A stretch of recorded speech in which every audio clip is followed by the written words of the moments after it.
Bismillahirrahmanirrahim. Assalamualaikum warahmatullahi wabarakatuh.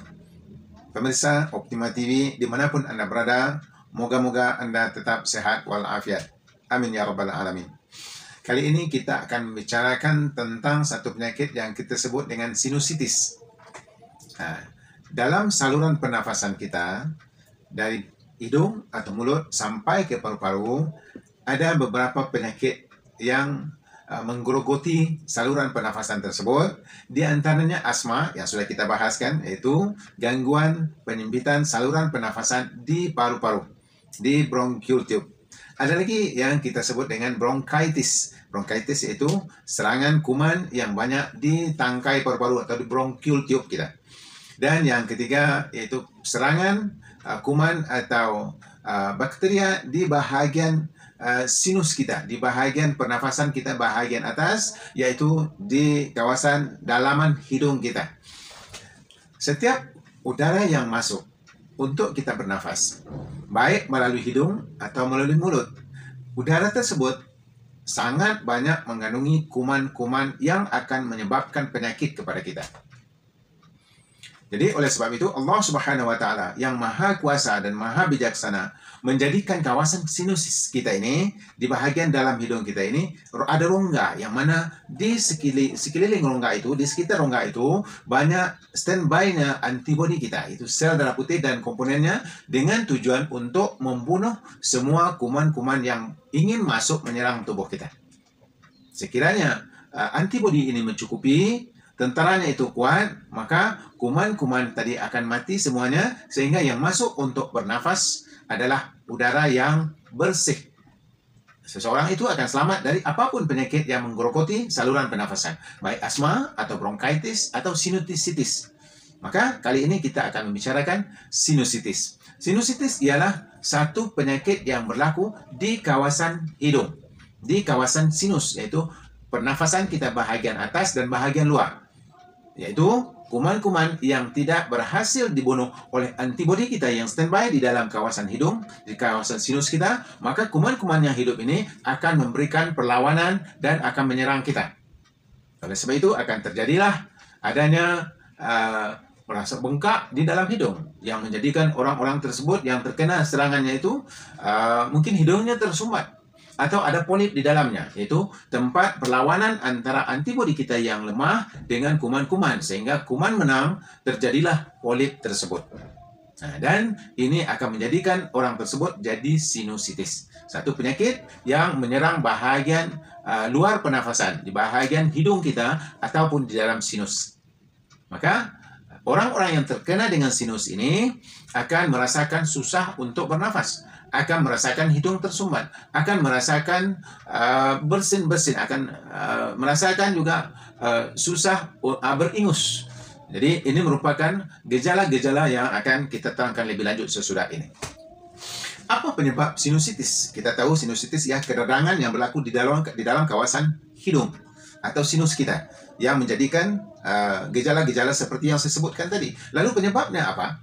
Penyebab sinusitis sebenarnya sama dengan penyebab asma yang sudah kita bicarakan, yaitu penyebab asalnya ialah toksin yang banyak di persekitaran hidung kita, sehingga antibodi tidak boleh sampai dengan sempurna untuk membunuh kuman-kuman yang masuk bersama udara ketika kita bernafas. Maka menangnya kuman-kuman tadi akan menjadikan serangan-serangan dan gejala-gejala yang ditimbulkan di kawasan hidung ataupun di kawasan sinus, seperti bersin-bersin, seperti ingus, ada hidung berair, seperti juga ada sumbatan di dalam karena adanya polip dan keredangan yang berlaku akibat gangguan sinus ini. Jadi toksin merupakan penyebab kepada sinusitis, yang mana toksin tersebut tentara kita atau kuman atau antibodi kita tidak boleh sampai dengan sempurna ke kawasan luaran dalaman bahagian hidung kita.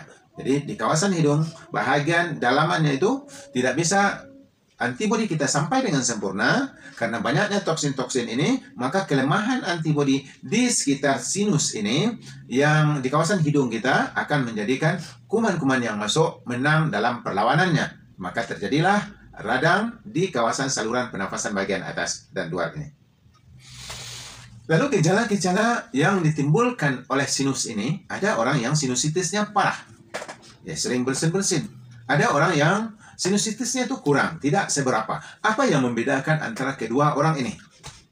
Nah, yang membedakan antara keduanya tidak lain dan tidak bukan ialah keparahan atau banyaknya toksin di kawasan hidung. Sekiranya toksin itu lebih banyak, maka gangguan sinusitisnya lebih parah. Dan sekiranya toksinnya tidak seberapa, maka serangan sinusitis juga boleh datang kepada orang tersebut dengan lebih ringan. Jadi yang membedakan ialah banyak atau kurangnya toksin yang menghalang kelancaran darah ke kawasan hidung, yang mana antibodi kita yang ada di dalam darah itu harus sampai dengan sempurna untuk membunuh kuman-kuman yang masuk bersama udara. Kalau kita lihat simptom-simptom atau gejala-gejalanya itu ada yang begitu parah sampai gatal di kawasan hidung, bahkan tidak hidung saja, matanya juga gatal, bahkan sampai kepada telinganya juga gatal. Nah, jadi kawasan sinusitis itu melibatkan sistem pernafasan kita, itu melibatkan juga kepada hidung dan kepada mata dan kepada telinga. Maka itu sebabnya pakar untuk masalah ketiga organ ini dipanggil satu saja, yaitu ENT, yaitu telinga, kemudian nose, hidung, dan juga tenggorokan. Tenggorokannya juga akan berlendir dan segala macamnya. Kita lihat lebih jauh tentang gejala-gejala sinusitis. Yang pertama, hidung sering tersumbat. Adakah itu sebelah kanan atau sebelah kiri, bahkan ada kedua-duanya sekali. Kenapa sering hidung itu tersumbat? Karena di bahagian dalam hidung itu sudah tumbuh daging yang kita panggil dengan polips. Nah, kebiasaannya di hospital, di rumah sakit, ini dioperasi, dibuangkan. Nah, jadi pembuangan polips itu sebenarnya sama dengan ibu-ibu yang bekerja mencantas atau memotong pohon bunga. Sebulan, 2 bulan, atau 3 bulan lagi dia muncul lagi. Karena apa? Itu akibat, bukan sebab.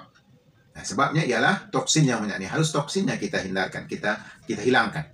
Nah, sedangkan polips yang ada ialah reaksi daripada tubuh kita yang melawan kuman-kuman tadi, tetapi antibodi itu tidak cukup kuat.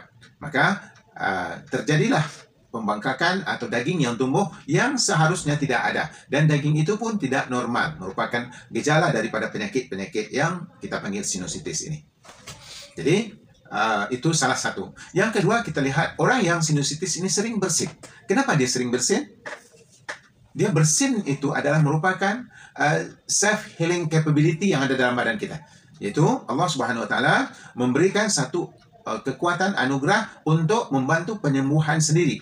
Bagaimana ketika serangan itu datang, ditimbulkan bersin. Jadi bersin artinya membuangkan usaha tubuh kita untuk membuangkan kuman-kuman yang ada. Makanya Islam mengajarkan kepada kita, kalau bersin, kita hendaklah mengucapkan Alhamdulillah. Itu kalau bersinnya sekali 2 kali.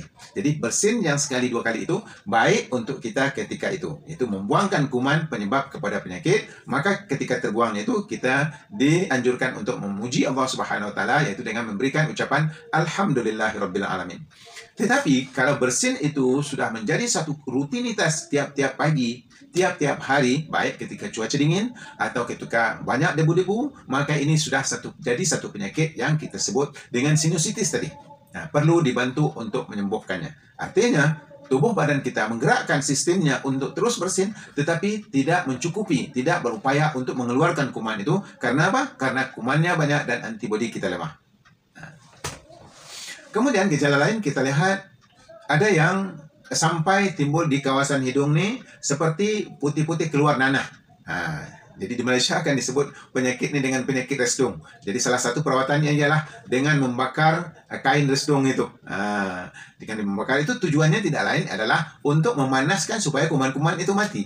Itu tujuannya. Tetapi besok ketika kita bernafas, udara akan masuk lagi, kuman pun ikut serta. Jadi itu bukan juga solusi yang menyembuhkan, tetapi boleh memberikan kelegaan. Makanya orang yang sinusitis ini tak sembuh-sembuh, akhirnya diberi nama baru, yaitu resdung. Resdung, res bahasa Inggris, dong hujung bahasa Melayu. Jadi penyakit itu istirahat di hidung karena susah untuk disembuhkan. Jadi disebut dengan resdung. Ya. Jadi penyakit ini susah untuk disembuhkan. Karena apa? Karena cara penyembuhannya itu seharusnya penyebabnya dibetulkan.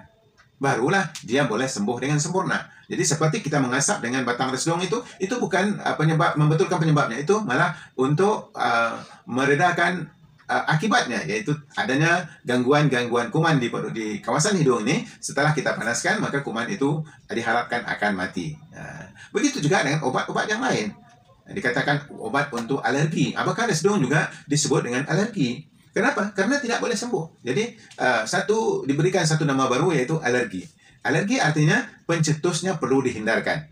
Sebenarnya ini tidak berapa tepatnya. Yang tepat ialah asma, sinusitis atau asma juga disebabkan oleh kuman yang banyak, yang mana kuman itu boleh eksis di sana, ada di sana karena antibodi tidak kuat. Jadi harus antibodi yang kita kuatkan, nanti kuman akan mati dengan sendirinya, dan kelembapan atau serangan-serangan atau simptom-simptom yang ada di persekitaran hidung akan sembuh dengan izin Allah. Jadi itu tentang satu penyakit yang kita sebut sinusitis. Ingat, IS di belakangnya itu merupakan keradangan. Berlakunya keradangan itu ialah karena jangkitan-jangkitan kuman yang tidak boleh diatasi oleh antibodi kita. Jadi, itu saja. Mudah-mudahan kita terbebas dari sinusitis, dan insya Allah jalan keluarnya akan kita berikan kemudian. Assalamualaikum warahmatullahi wabarakatuh.